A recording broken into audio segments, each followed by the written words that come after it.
Buenos días. Antes que nada, pues agradezco a la doctora García Peña su amable invitación para participar en este foro y honestamente a veces siento que estoy predicándole al coro en este momento, pero trataré de hacer mi mejor esfuerzo. Entonces, quisiera presentar la mirada del Banco Interamericano al tema de la salud, que nos parece sumamente relevante y cómo lo hemos visto nosotros desde el punto de vista del adulto mayor. ¿Cómo funciona esto? Los retos que nosotros pudiéramos encontrar en mejorar los servicios para los adultos mayores en América Latina y el Caribe son varios y son muy complicados. Uno de ellos tiene que ver con los cambios demográficos y epidemiológicos que yo entiendo claramente que los han venido revisando de forma cuidadosa.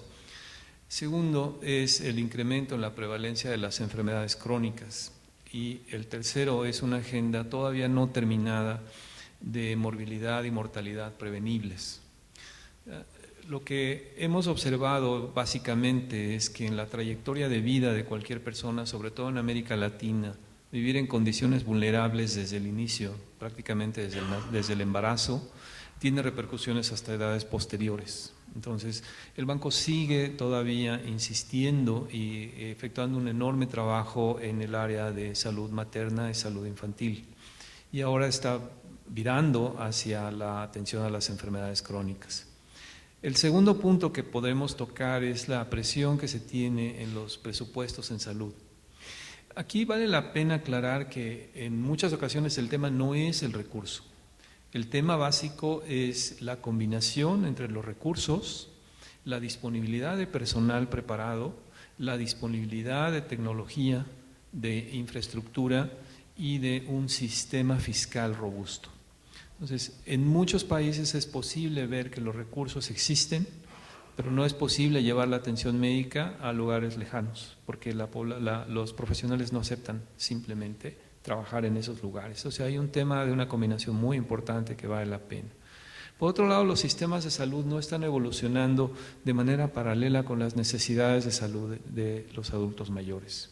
En América Latina hay un mosaico de sistemas de salud, dos ejemplos muy claros pueden ser Colombia y México, que tienen sistemas de seguridad social, que es el sistema de aseguramiento social, y un sistema público de aseguramiento en salud, que es otra cosa totalmente distinta. Y tienen paquetes de beneficios muy claros, ¿no? Están claramente descritos. Colombia está haciendo un enorme esfuerzo para mejorar los paquetes de beneficios. En el caso de México vamos a ver un ejemplo que todavía es importante destacar.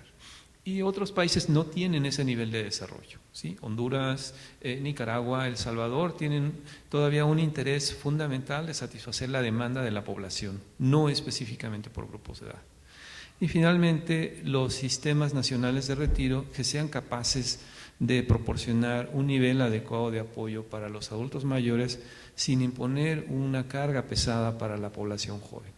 La tasa de dependencia en América Latina es de 5.3 o 53%. ¿Esto qué quiere decir? Que en poco tiempo esta tasa de dependencia va a ser todavía mayor, ¿no? Y por último, mejorar los estándares de vida mientras las poblaciones todavía están jóvenes y en crecimiento. Como ven, son situaciones en las cuales el escenario para nosotros es un poquito más complicado. Ahora, algunos de los países de América Latina han expandido su garantía de aseguramiento y están buscando incrementar, sobre todo yo plantearía la eficiencia en el gasto público en salud, ya que una gran proporción de la población todavía no tiene una protección contra el riesgo financiero. Básicamente, ¿qué quiero decir con esto? Lo que quiero decir es que la población todavía se detiene para asistir o a solicitar atención médica, una de dos, porque no tiene el dinero o porque tiene incertidumbre de cuánto le va a costar. Entonces es un problema muy importante que tanto, bueno, en la última encuesta que nosotros realizamos encontramos algunas cifras, ¿no? Por ejemplo, el aseguramiento universal en salud en Perú ya tiene 77% de la población afiliada. El Seguro Popular en México ya alcanzó el 75% de la población sin seguridad social, y en América Latina el 50% del total del gasto en salud es privado, y de este el 68.3% es pago de bolsillo. En México la situación no ha mejorado. De cada 10 centavos o de cada peso que se gasta en medicamentos, 70 centavos los paga el público y 30% los pagan las instituciones. Un estudio adicional que hicimos fue comparar el efecto de tener un aseguramiento público en salud, que es el aseguramiento que corresponde al Seguro Popular, o un aseguramiento social en salud, que técnicamente corresponde a tener seguridad social. ¿Qué es lo que nosotros encontramos? Para no aburrirlos con muchos números, lo primero es que el Seguro Popular sí mostró un efecto protector contra la falta de acceso a servicios de salud para los adultos mayores en comparación con aquellos que no tenían aseguramiento. El Seguro Popular no mostró un efecto protector contra gasto catastrófico cuando había un adulto mayor viviendo en la casa. Es decir, hay un tema importante en el sentido de qué tanto protege el Seguro Popular directamente al adulto mayor. Y en tercer lugar, la Seguridad Social mostró un incremento, un acceso incrementado, a servicios de salud y un efecto protector contra los gastos catastróficos para las casas en las que vivía un adulto mayor. Es decir, los beneficios que brindan unas y otras, todavía hay una brecha que se tienen que cubrir. Y eso nos pareció a nosotros sumamente relevante. Segundo, es la necesidad de incrementar el gasto en salud, que se va a incrementar conforme la población envejece. Aquí son 4 ideas muy simples. Primero, los niveles de ingreso de la población, la parte demográfica y los cambios epidemiológicos y tecnológicos van a mantener una tendencia ascendente y una presión sobre el gasto en salud. No hay ningún país que haya logrado reducir el gasto en salud en el mundo. Y en América Latina todo el gasto en salud ha ido creciendo de una manera progresiva. El ejemplo más claro es México, Colombia y Brasil han tenido gastos en salud, incrementos de gastos en salud sumamente importantes. La reflexión es que Latinoamérica va a envejecer antes de que se vuelva rica. Entonces esto va a generar todavía un mayor problema y una tendencia hacia la pobreza. El tercero es que el cambio demográfico por sí solo ya representa un incremento anual del gasto en salud del 2 al 3%. Esta es una cifra sumamente importante, solamente por el hecho de que la población envejezca. Y en la última década, tal como lo mencionaba, el gasto en salud se incrementaron de 6 a 8% en el Producto Interno Bruto, y los gastos en salud de gasto público se incrementaron de 2 a 4.2%. Es decir, sigue creciendo el gasto en salud. Lo que no podemos hacer es evitar que la población también envejezca. Aquí hay unas cifras que nos pareció muy importante. Es una comparación, esta es una publicación de CELADE, en la que se ve la proporción del gasto asignado a los adultos mayores entre 2010 y 2070.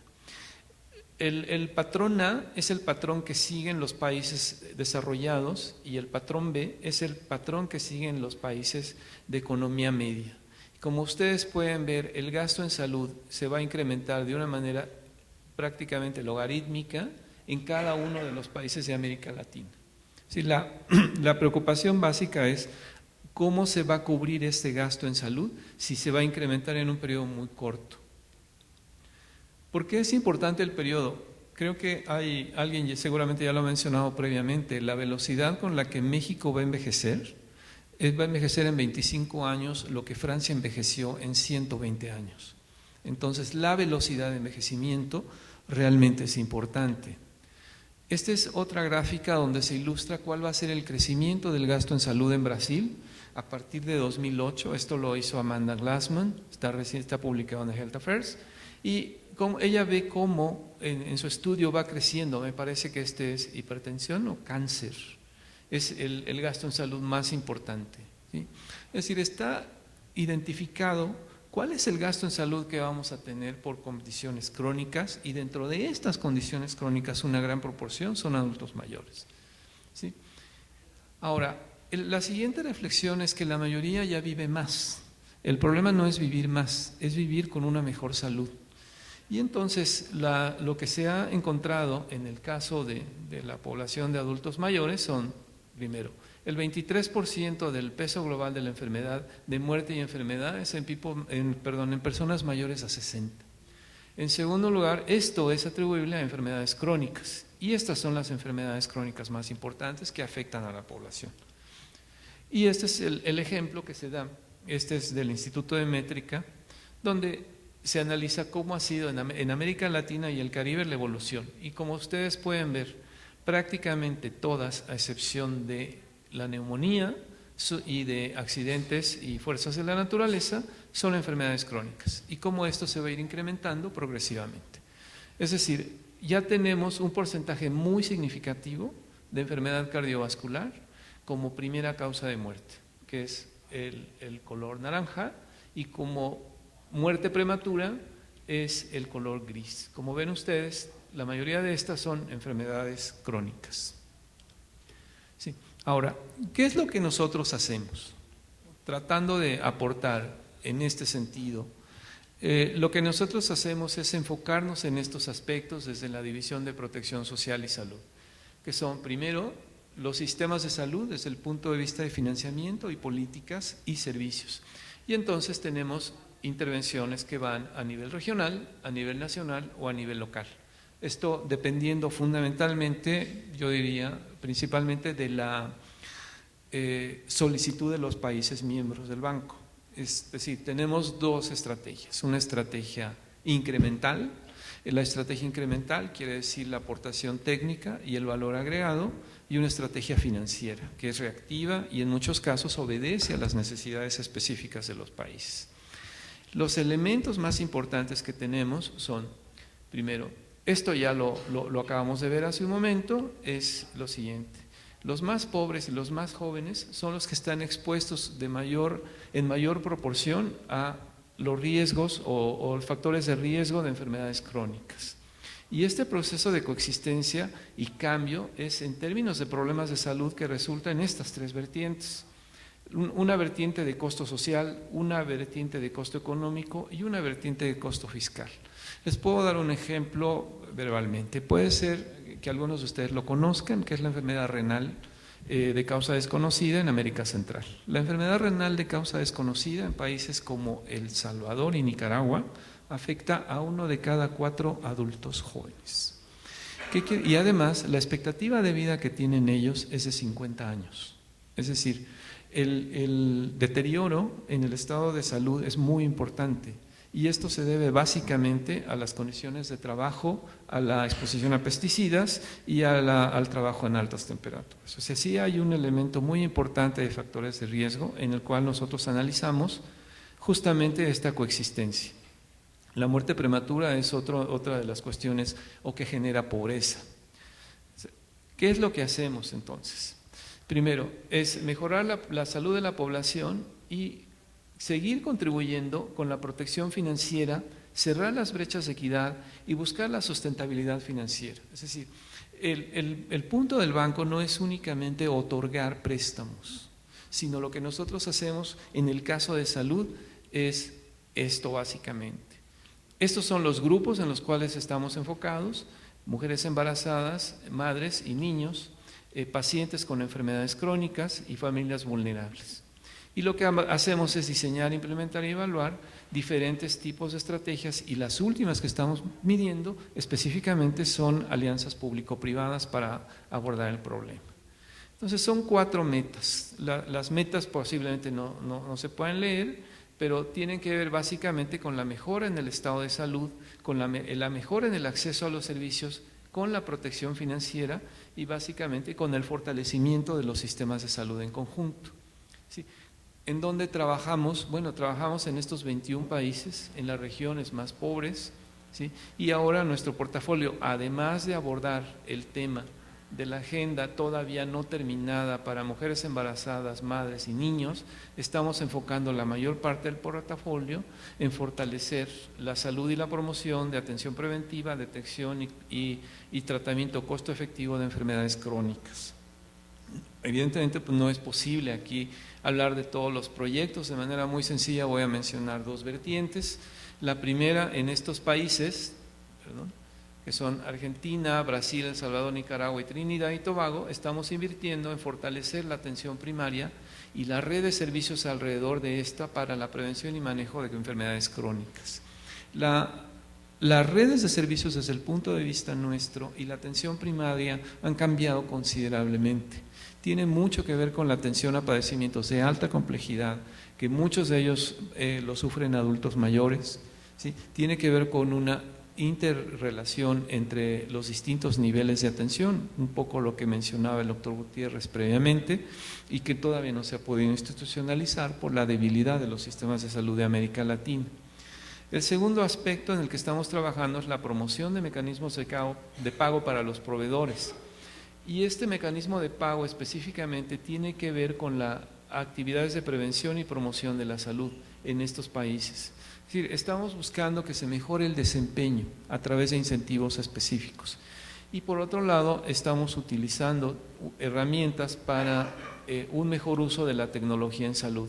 Dentro de esta iniciativa regional que nos parece vale la pena destacar en el caso de México, es un estudio reciente que comenzaremos en el que se va a otorgar a través de telemedicina atención a migrantes mexicanos en los Estados Unidos desde México.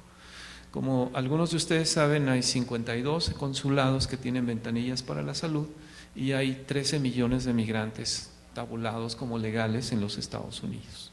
Pero muchos de ellos no tienen acceso a servicios de salud, entre ellos adultos mayores, y lo que el gobierno ha decidido junto con nosotros es apostar a la telemedicina para que reciban atención, lo cual nos parece una experiencia muy importante, es la primera que vamos a tener en América Latina con esta perspectiva. Después, lo último que quiero mencionar es el cambio conductual como parte de las estrategias. Nuestro enfoque específicamente es, otra vez, aliarnos con los países para promover un mejor cambio de conducta en la salud y utilizar algún tipo que les llaman estrategia de cambio de comportamiento. Y hay dos ejemplos. El primero, que estamos ya trabajando en Argentina a través de mensajes de texto que están implementados en pacientes con enfermedades crónicas, y el segundo, que va a arrancar en México en poco tiempo, es la estrategia que se llama M-Salud, que estamos trabajando con la Secretaría de Salud, y en esta estrategia se van a incluir alrededor de 50,000 usuarios, los cuales todos de teléfono celular y en alianza con Alcatel, Telcel y la Fundación Carso. Lo que vamos a hacer es promover la conducta saludable en la población de riesgo para diabetes, actualizar a proveedores de salud, personales, salud, enfermeras y médicos, y educar a pacientes que sufren de diabetes tipo 2 para un mejor control de la enfermedad. Ya hay una gran cantidad de estudios en los que se ha identificado que estos pacientes no conocen cómo manejar su enfermedad y no tienen la información suficiente. Con esto creo que es la última, ya podría terminar. Sí, les agradezco mucho el espacio para presentar lo que el banco está haciendo. Muchas gracias.